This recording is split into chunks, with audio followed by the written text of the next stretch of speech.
topics and opinions expressed in the following show are solely those of the hosts and their guests and not those of W4CY Radio, its employees, or affiliates. We make no recommendations or endorsements for radio show programs, services, or products mentioned on air or on our web. No liability, explicit or implied, shall be extended to W4CY Radio or its employees or affiliates. Any questions or comments should be directed to those show hosts. Thank you for choosing W4CY Radio. Welcome to the Ask the Expert show on W4CY Radio and Talk4 TV, where we bring you educational information from top local experts in the fields of legal, health, financial, and home improvement. Now sit back and listen to experts in family law, association law, hearing loss, business brokers, home care, along with many other topics. Now here are your hosts, Steve-O and Sophia. Hey, good afternoon. Welcome to another Ask the Expert show where we bring you the top experts in the field of legal, health, financial, and home improvement. We want to say hello to all of our listeners and viewers in the beautiful state of California, Nevada, New Mexico, Arizona, and Colorado.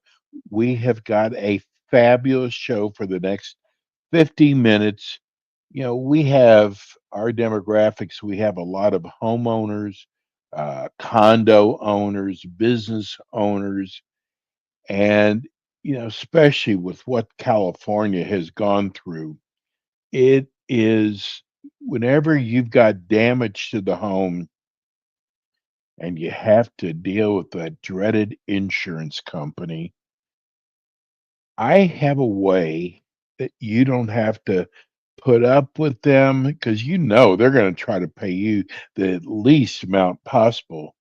We have two experts on with us today from Crown Adjusting, and I hope we answer all your questions. You're going to learn about what a public adjuster is. And let me welcome to the show. This is his first show with us, though Crown has been with us for a while. We want to welcome Joseph Fernandez, and we're hoping Robert Crown is no Robert Crown yet. Well, you know what? He must have gotten busy, but he can join us anytime during the show. Joseph, tell us about Crown Adjusting. Sure. Well, thank you for welcoming me on the show, Steve. It's really an honor and a pleasure to represent Crown Adjusting and to explain to the public, you know, what we do. Robert's probably on his way in. He's more than likely running around, just like I was when I wasn't able to appear on the show.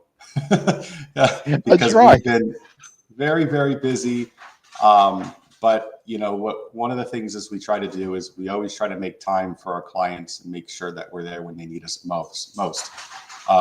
So with that being said, you know, Crown Adjusting is a public adjusting firm. We're local to the Bay Area. We serve all of California, and we are essentially advocates on behalf of the homeowner, as we refer to the insured. And we advocate for them so that they have a chance to stand up against Goliath, as the insureds typically are David when they're faced up against a big giant company. And we're there to essentially level the playing field on their behalf when we advocate for them to make sure that the insurance company treats them fairly and equitably. That is the best way to put it, Goliath and David. That is totally for sure. So I told you, we got a lot of questions. People know your show was coming on. You know, are you surprised that there's so many people still don't know what a public adjuster is? You know, I'm not surprised because people don't typically hear about us until they feel like they're backed up in a corner where they've given the insurance company the benefit of the doubt that they're going to treat them fairly. And as they start to feel like they're getting jerked around, that's when people start going to family, friends, research online, and they start saying, what are my options? Most of the time, people that aren't aware, they think of an attorney. And although attorneys are great and a lot of issues with insurance coverage. The problem is they take a rather large piece of the pie, and very more often than not leave the insured with very little to rebuild. So that's where we come in, where our percentages are more reasonable, and we also have a lot more to add in terms of value. And we're also experts when it comes to insurance policy, whereas most of the times the attorneys will bring us in due to the expertise that we can bring onto the case. So yeah, I'm not surprised. Yeah, because several of the questions were, what does a public adjuster do? And, you think about flooding, that's the first thing comes to mind. But there's so many other areas, though, that you cover, aren't there? That's right. Yes. So first and foremost, fire, water damage. So if, you're home or you're away from home on a vacation, and unbeknownst to you, the supply line in your upstairs toilet bursts, you come home, you open the door, and water just comes rushing out. Now, that's what we refer to as sudden and accidental water damage. There's also tree falls. Trees, all over California are falling due to the inclement weather we've been having with all the rains and the storms. And those trees, I mean, they're hundreds and hundreds of pounds falling and exerting that pressure onto a roof structure. It's going to create damage. So there's that. There's also theft, vandalism, and there's also collapse, car crashes when a car loses control, crashes into a building. So you name it, for the most part, when it comes to property as well as businesses that can also have damages to their property as well, we cover it. Yeah, because I know we had a couple people wrote in about, if there's a flood, you have a business and there's a flood next door, not necessarily your business, but next door, and that all seeps in to your business. That's where you all step in too. Yeah, that's what we call subrogation. So a lot of people think, kind of apply it to simplistic methods where we all understand really well is car insurance. Someone hits you, they're at fault. Your insurance company is going to pay you, but then they're going to go after the person's insurance company who is at fault to reclaim the money and essentially reimburse themselves. Same thing happens when you have a property where next door, let's just say, a fire starts in their garage and the fire spreads to your house, the flames jump over. That means that the insurance company, my insurance company, would go after the house whose fire started at and say, hey, we're going to pay our customer, but after we're done paying you 300, 400,000, we're going to go after the insurance company whose person's fault it was, and we're going to get our money back.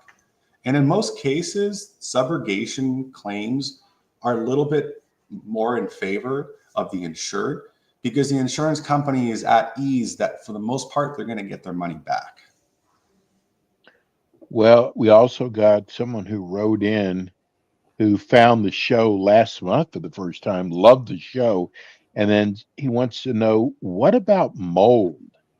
Does that fall under the auspice of what you do, especially California, because you're on the water? Yeah, mold is a very tricky. We call mold the bad word in insurance company. And there's a reason why. The reason why is because in most policies, mold is limited in coverage, sometimes not even covered, but it has a limit, and the limit is $5,000, sometimes 10. So if you attribute your damage to mold, they're going to say, oh, sure, no problem, we'll cover you for mold. And then lo and behold, your mitigation company comes in, they write an estimate for $30,000 in mold mitigation.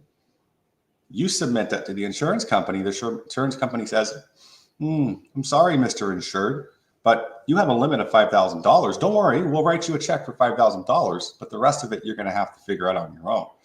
So that's why when we're involved, we say, do not say mold. Yes, is there a potential for mold in water claims, in all water claims? Absolutely. But a lot of what we do is not so much, yes, it's our expertise in what we do, but it's also in what we don't say, because the way in which you handle the conversation can determine whether or not you're going to be covered fully or partially. I tell you, somebody wrote in last month after the show, wanted to know, why do termites not get covered? You know, that's a good question. I don't have the answer to that. But looks like just in time. Hey, there he is. There's I'm here. Robert. He can answer the question. I'm here. Hey, So much for let the me virtual introduce you to Robert Crown. Of course, Crown Adjusting. We knew that you got held up, and we just held the fort down for you. Yeah, well, my protege is the technology whiz. I had a little bit of a problem, and then when I went to open up the browser, I was on Safari and not Chrome. So there you have it. But I found my way back home. I can answer. We got a lot of questions, Robert. We were going over with Joseph. One of the questions came in right after your last show was, why aren't termites covered in homeowner plans? Vermin and insects, infestation, a whole host of exclusions under most policies. The insurance companies, when they wrote these policies, they were thinking about, what are we insuring and what are we not insuring? And that's just one of the things that is not covered, along with any other very subtle, nuanced type of coverage for which you can't see, the naked eye can't see. But it seems like with termites, because they can cause so much damage to the home, that at least, I mean, I can understand insects, but termites, down here in Florida, we have iguanas, and they do some major damage to homes. They don't cover iguanas either. There may be some policies out there. They're oftentimes referred to as a difference in conditions, a DIC policy that might cover certain infestations. I mean, livestock is not typically covered. Your pets aren't necessarily covered, but there's a whole realm of coverage that most agents are aware of, especially the ones who are selling policies to high wealth individuals that want to be covered for everything. I mean, the idea of guaranteed replacement costs, we hear about that periodically too, where it doesn't matter what your limit is, they'll cover you for the actual loss, which is very much the exception these days. So you don't see them anymore.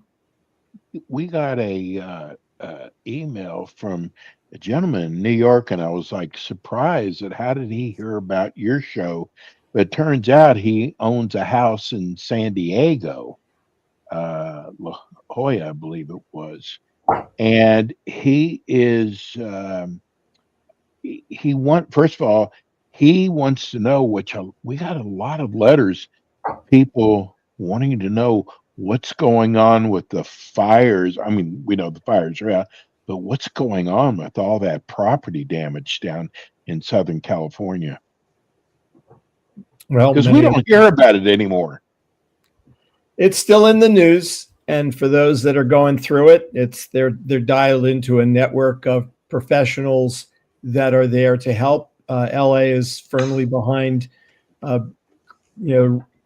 replacing the infrastructure, because these people who are going to rebuild their homes, they have to have hardware stores, and they have to have a way to function in a community that has just been devastated. So things are happening.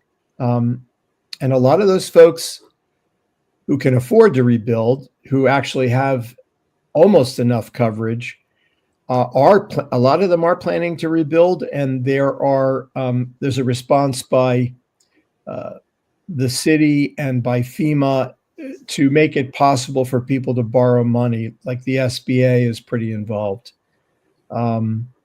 It's, you know, it's at least a 3 to 5 year process.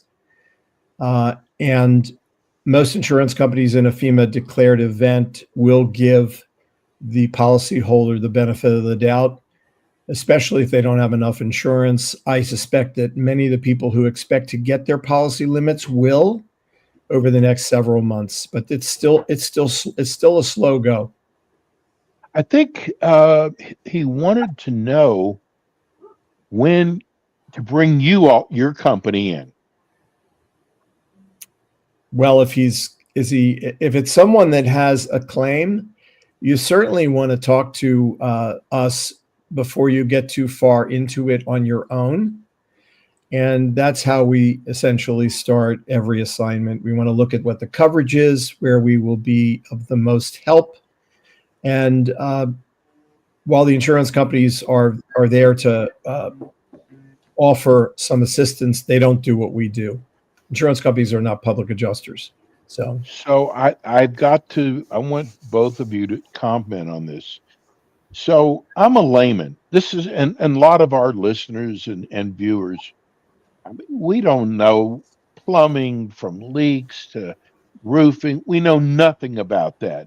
So when the insurance company gives us how much they will pay us, we don't really know if that's right or wrong. Why would a person not want to contact Crown Adjustment when you know what everything is valued at, rather than try to do it themselves like I did 12 years ago? Well, you kind of said it in a nutshell. When someone is trying to figure out whether or not they would benefit by a public adjuster, that's a good question that I would ask the consumer. If the insurance company comes back and they offer you an estimate, or they come back with a number, and you get your own estimate of repair, you don't know that either one of those numbers and those estimates are correct. Having a skilled advocate that is familiar with not only the coverage, but how to present the numbers and to put your best foot forward is the reason why public adjusters get hired in the first place. Well, you know, we've talked about it on your show. I had what I considered major damage to my home when I was in Texas from a tornado. And I got to tell you, I thought I could handle it myself. I'm a great negotiator. I can deal with the insurance companies. First of all, folks, let me tell you, these insurance companies, they're very good at what they do. I don't care what kind of negotiator you are, they are so much better. And I was willing to settle for the $30,000 until a friend of mine said, "Why aren't you using a public adjuster?" And I know a lot of people listening to the show right now are going, "I don't know what a public adjuster does." Folks, I got to tell you, when I got a public adjuster, and I was concerned, am I going to have, after I pay him, am I going to be losing money? They got me $130,000, and the insurance company said they were only willing to go 30. That's why a public adjuster is so important. Am I correct, gentlemen? Absolutely. Definitely. I mean, that's the beauty about what we do is whether or not you have an estimate from an insurance company, that doesn't do anything for us in terms of give us any information on where our number needs to stand, because we're coming in with the mindset of we're being hired to perform our independent review on behalf of our clients, the insured, the policyholder. And the idea is that we're going to turn over every stone and we're going to leave nothing that we haven't looked at. And that's how we're able to add value, because the insurance company is hoping and banking that you're trusting them to do their due diligence, which, remember, it's skewed towards the insurance company. not for what they're entitled to. So just like you mentioned, you had an estimate written for $30,000.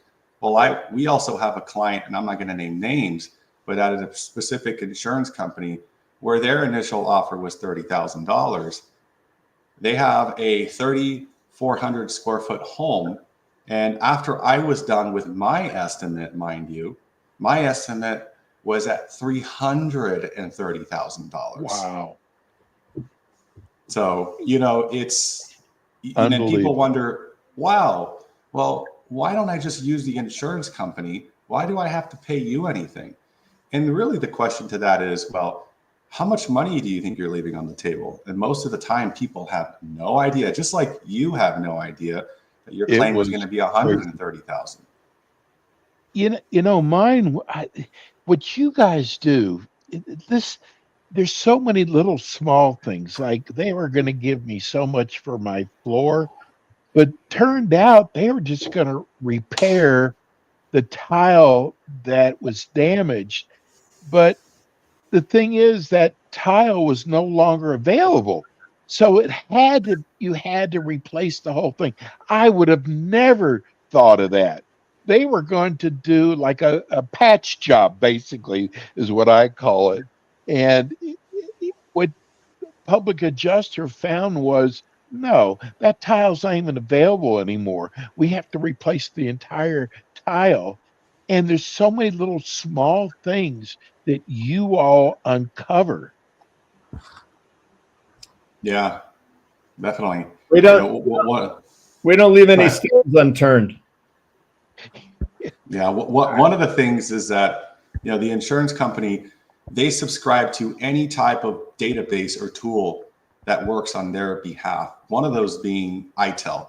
ITEL is a database that has all types of floorings cataloged, tiles, carpets, roof shingles, ITEL. And what they do is whenever they're there, they always make it a fact to take a sample, a piece of that flooring or roof or whatever's damaged, and they run it through their database to see if it's still available.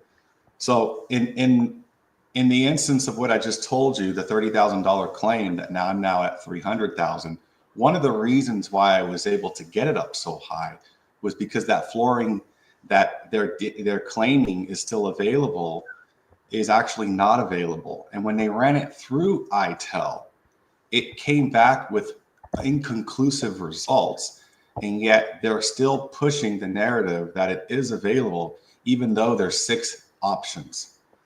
So those are games that they play, and they're good at playing.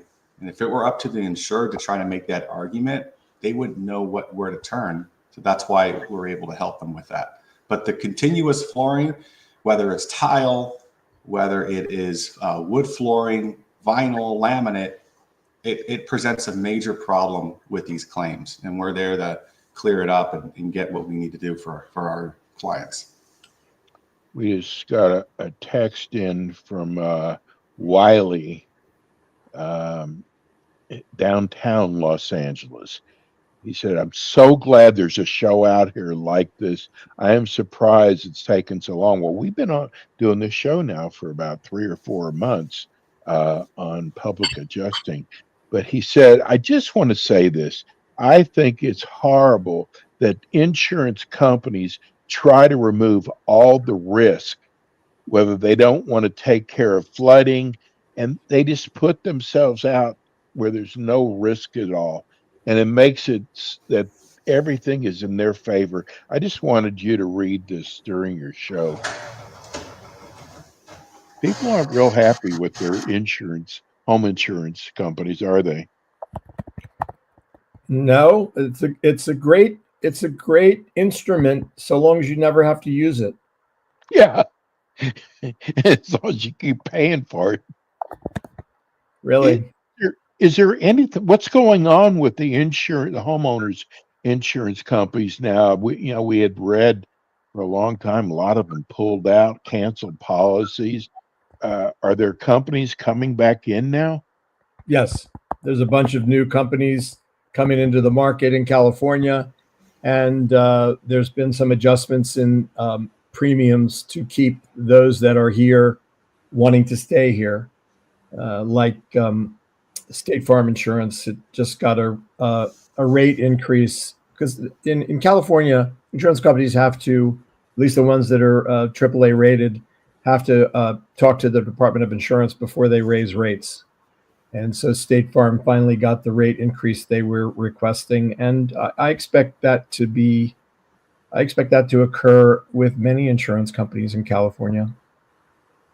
You think that'll bring some of the insurance companies back to California?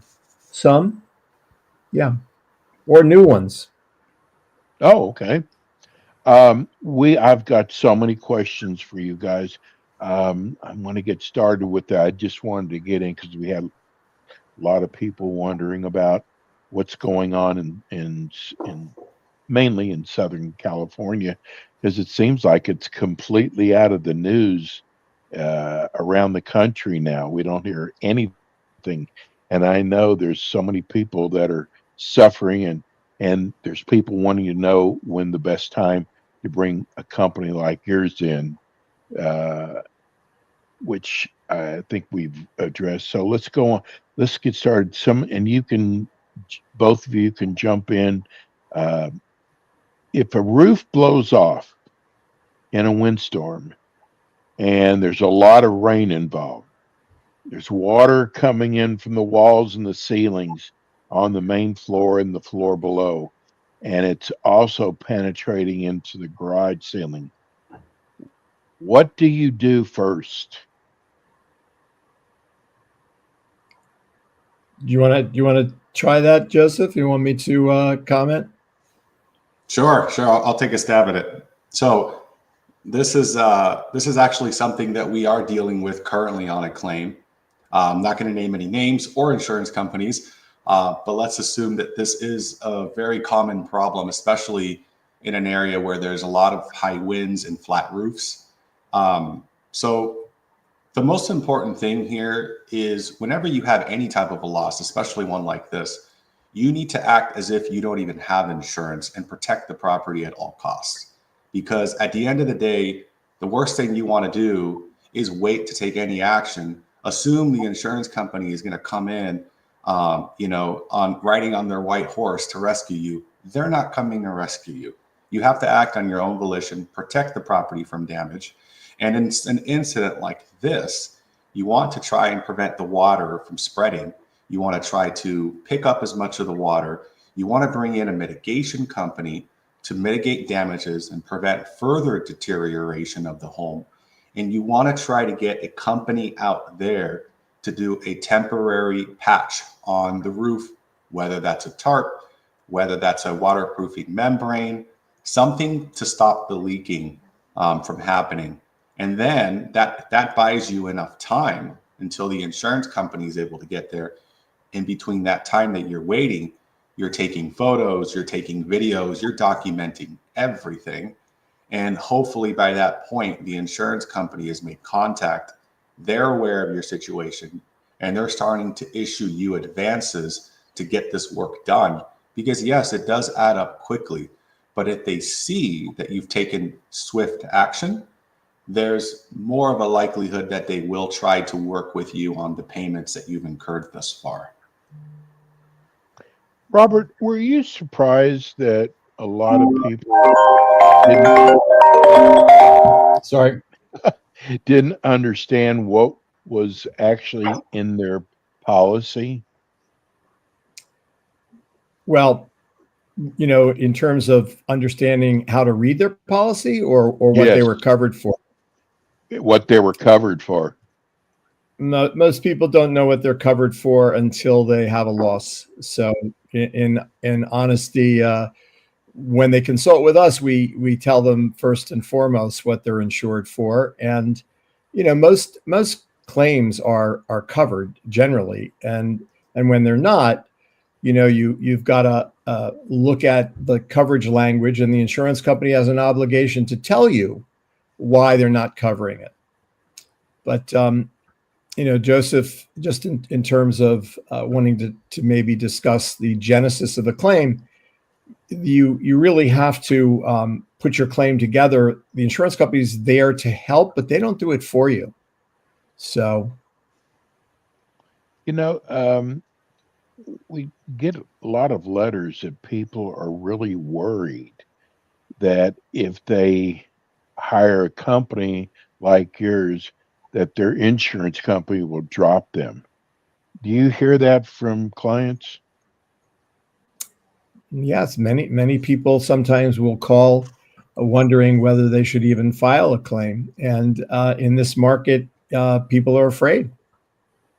Normally I'll try to guide them a little bit. The decision to file a claim really would rest on how much insurance they have and whether or not the amount of loss exceeds their deductible. But that's what we have insurance for. And I don't think people should be afraid to, contact their insurance company. Yeah, I So think that's here's a very guy who says he had a $10,000 deductible, and he didn't know if the damage would exceed that. You want to know, should he report, and what does a public adjuster say? If there are a second or third person, I ask, how do I decide whether to report it or not? That's what we're really talking about. Should they or shouldn't they report it? Well, you do have if you have physical damage occurring as a result of, an accidental fire or a pipe breaks, it's wise to report it because the insurance company might ask you, especially if you decided to do the cleanup yourself and 3 weeks later you realize that you've got, hidden water damage that you didn't even know about. It would be more problematic to wait and report it because you have obligations immediately to mitigate that damage. One of the things about water claims is you have to figure out where that water is. And Joseph and I are working together on a claim right now that's quite challenging. Our communications with the insurance company are interesting, if not entertaining. And we wrapped our arms around it from the very beginning, but we got very little cooperation from the insurance company. So there's been a couple of changes in the protocol, for lack of a better word, the things that you do after a water loss to try to reduce it from further damage. We would have done a number of things had we had the insurance company's cooperation. Now we're talking and counseling our client to do what we know we need to do, whether we get the insurance company's blessing or not. Is there a time period that once the insurance company, you report the loss to them, is there a time period that you have to make a decision? In other words, when they come to you, how long do they have to get back with the insurance company? Well, if they're keeping their options open, they got to make a decision whether they're going to have professional help or not. But they shouldn't leave the insurance company in suspense because the insurance company will find their own ways to delay or maybe not even send somebody out. So when in doubt, notify your insurance company, notify your agent.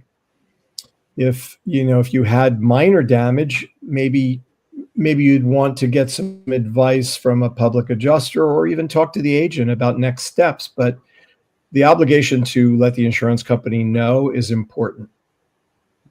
One thing I want to add too, going back to the question of, in the case of someone having a $10,000 deductible, which is fairly high, but also I'm sure pretty kind of common, is one of the things you can do if you're not sure whether it's worthwhile to involve or file a claim is, get a public adjuster to come out and look at the loss, number one, because if there's anyone who's going to give you a proper assessment of what we think the loss is worth, it's going to be a public adjuster, because most of the times, most public adjusters don't work on claims that don't reach a certain threshold dollar amount.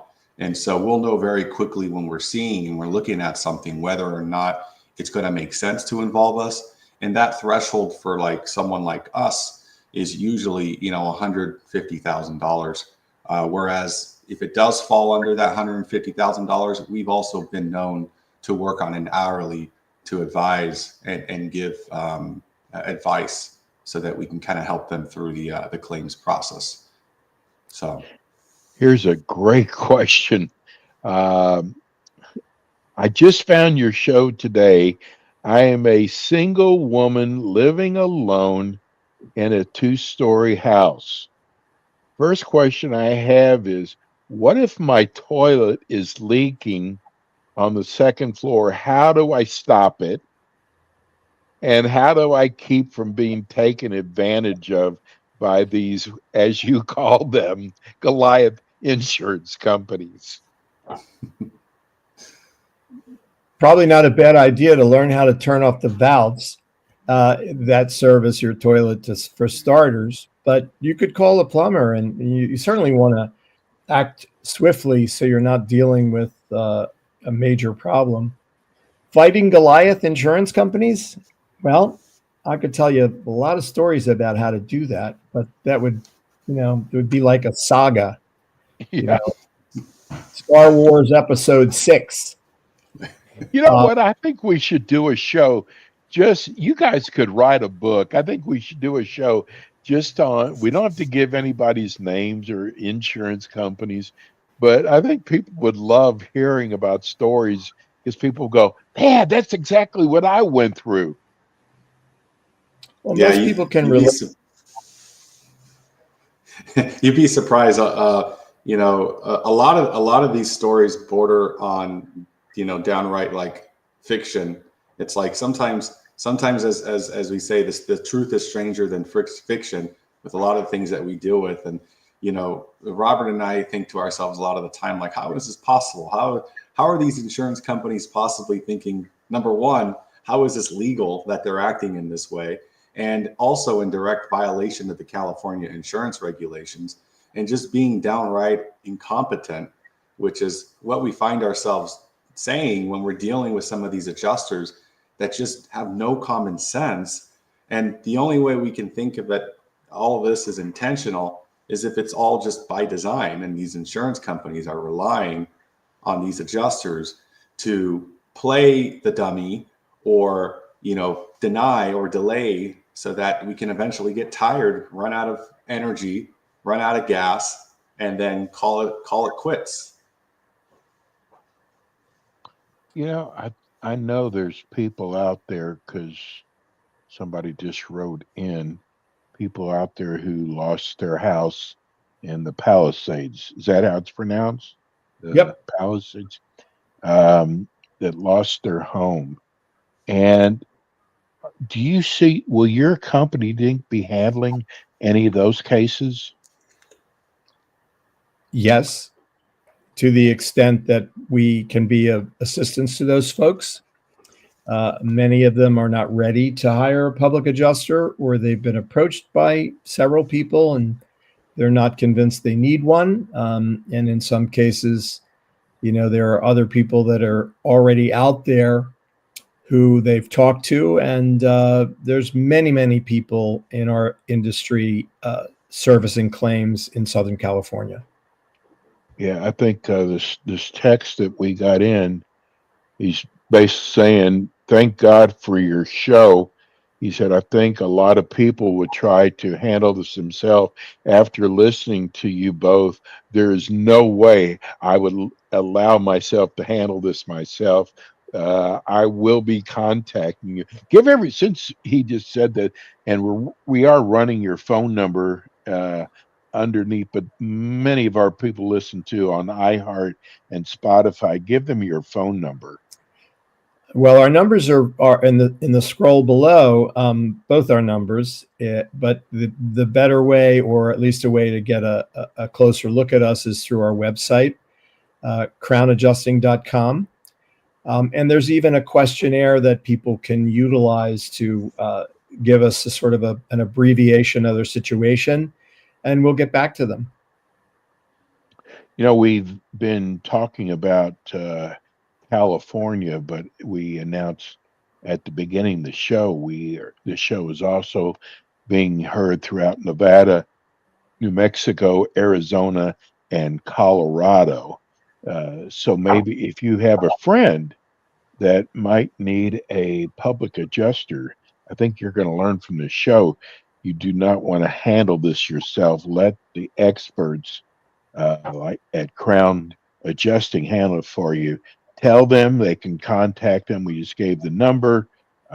We are giving it out on our YouTube, but we do realize a lot of you listen on iHeart, Spotify, Pandora, and aren't watching.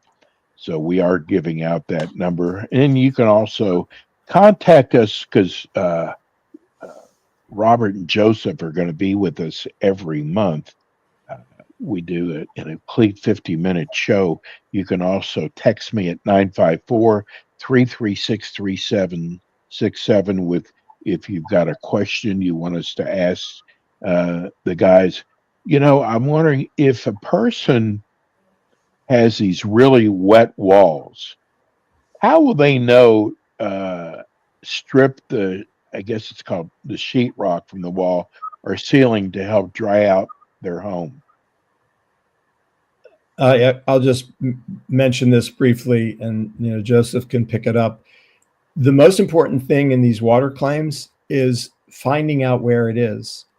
If you report the loss to the insurance company and they recommend like a franchise water mitigation company, that's a company that comes in to dry the place out.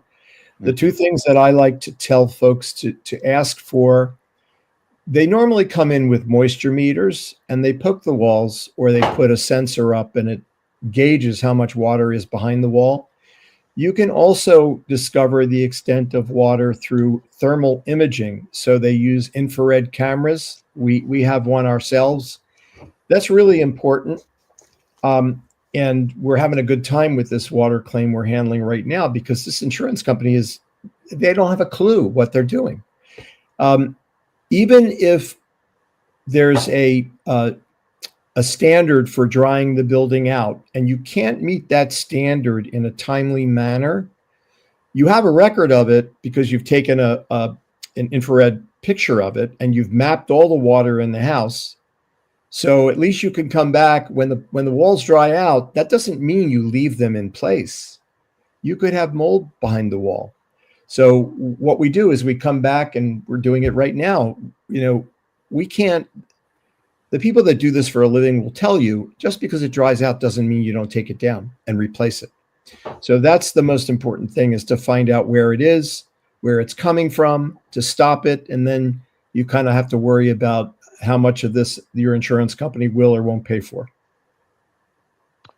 Here's another text. Boy, you guys are starting to get a lot of text. My friend in Texas' house was broken into, and there was a lot of damage caused. Do you see much of that in Southern Cal?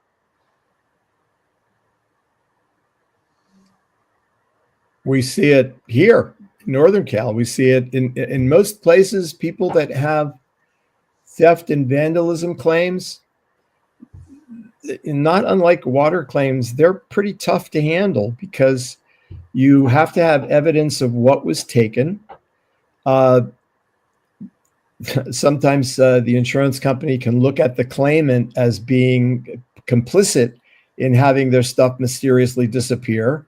You file a valid claim, and you feel like sometimes you think they're treating you like the criminal, but Right.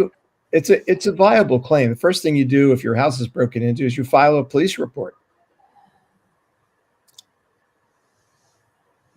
What kind of contractor should a person call, or should they let the insurance company decide? Joseph, why don't you take that one? So, most of the time when we think of contractor, we think of someone that kind of handles it from A to Z with permitting, with drawings, going to the building department, so on and so forth. In the case of fire damage or restoration that is needing to be done as a result of a covered loss, usually it's always great to gravitate towards a contractor that is skilled in doing insurance work. And the reason that is because they're kind of skilled at doing the work and knowing how to document it every step along the way. That's not to say that you can't use your own contractor. Say you have a family contractor you've been working with for years and you want to use them, that's fine. But the problem may arise when you get the bill at the end and you show it to the insurance company and they say, okay, that's fine. I can see that you've done work for excess amounts of money, but can you show me evidence of X, Y, and Z of water damage here or fire damage there? And if the contractor is used to just, starting work and not finishing up until they're done, you're going to be into a little bit of a jam. Now, from there, going back to what, go ahead. Was that a question?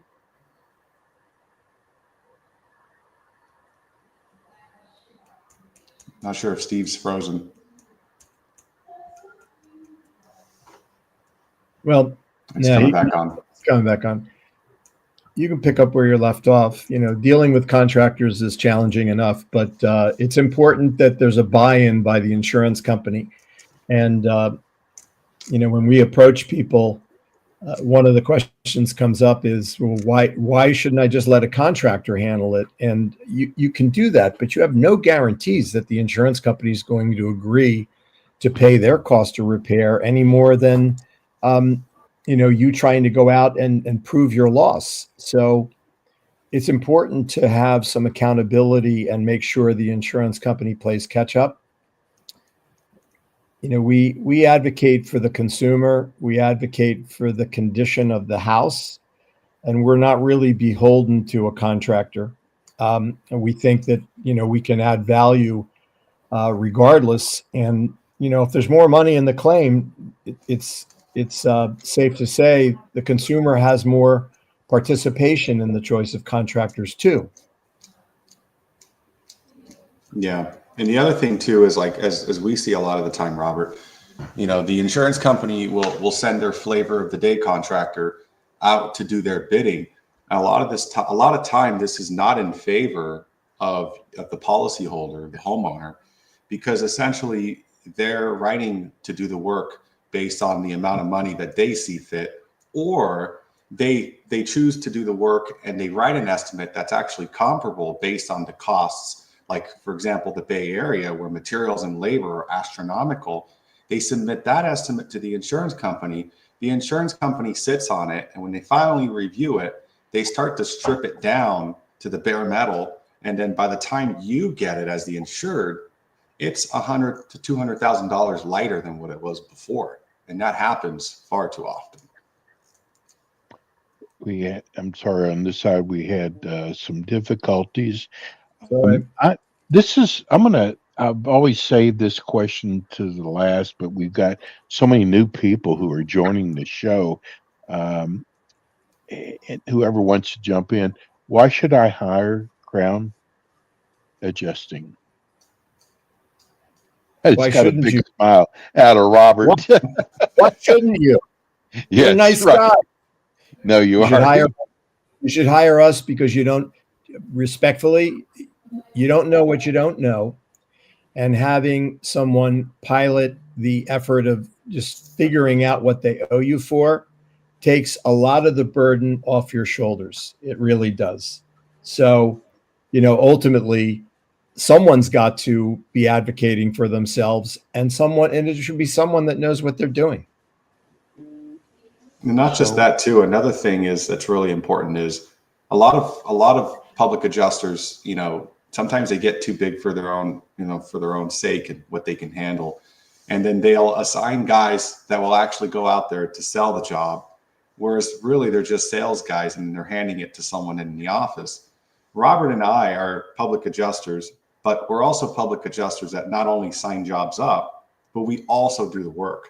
So we understand just the amount of work and dedication it takes, and also the amount of difference that every single claim requires and the attention that it requires, because there are no two claims that are the same. There's not a one-stop shop, one-size-fits-all solution to any one of these claims. They require their own solutions, their own set of problem solving. and set of solutions to require so that we can get to the finish line, which is resolving the claim. It's not really just about, it's not just about money, Stephen. It takes an enormous amount of time to put these claims together. And not that it's the greatest selling point in the world, because most people are only interested in one thing, how much money you're going to get them. But if they were able to look at the amount of time that one would spend figuring out how to present their own claim, what the requirements are to put it all together, just the time alone would be reason enough to consider having someone like Joseph or myself represent them. And hey, you do a lot of work before you see your first nickel, even if you do receive it, right? That's correct. Yeah. Yeah. Well, let's your show goes by so fast, even we've extended it. Tell people how they can reach you. You can reach us through our website at www.crownadjusting.com. Our numbers are below. My number is 415-999-5519. And Joseph can be reached at 925. Where is that number? It's coming right up. 361-2994. And one thing I want to leave you guys with something to ponder on. So tax season's just about wrapping up, right? Everyone's sending everything to, their respective states as well as the IRS. So imagine a world where you had to rely on the IRS to do your taxes. You wouldn't dare do that, right? That's why you hire CPAs. You hire CPAs to do their job. They prepare your taxes and they submit it to the IRS. We are like the CPAs for an insurance company. We submit our numbers. We don't rely on the insurance company to submit them for you. That's the difference. And you shouldn't rely on the insurance company either. Guys, thank you so much. Hey, if you missed part of the show today, you can go back to iHeart's podcast or Spotify. Today's show and all of their shows you can go back and listen to. And you guys will be back again with us next month. We'll see you soon. Thanks for having us, Stephen. Sounds good. Thank you, Stephen. And that's Crown Adjusting. Folks, I'm telling you, they've been with us for a while now. And I got to tell you, I love doing their show. That's it for us today. Thank you, Juan, for all your great work. We'll be back again with you next week with more Ask the Experts.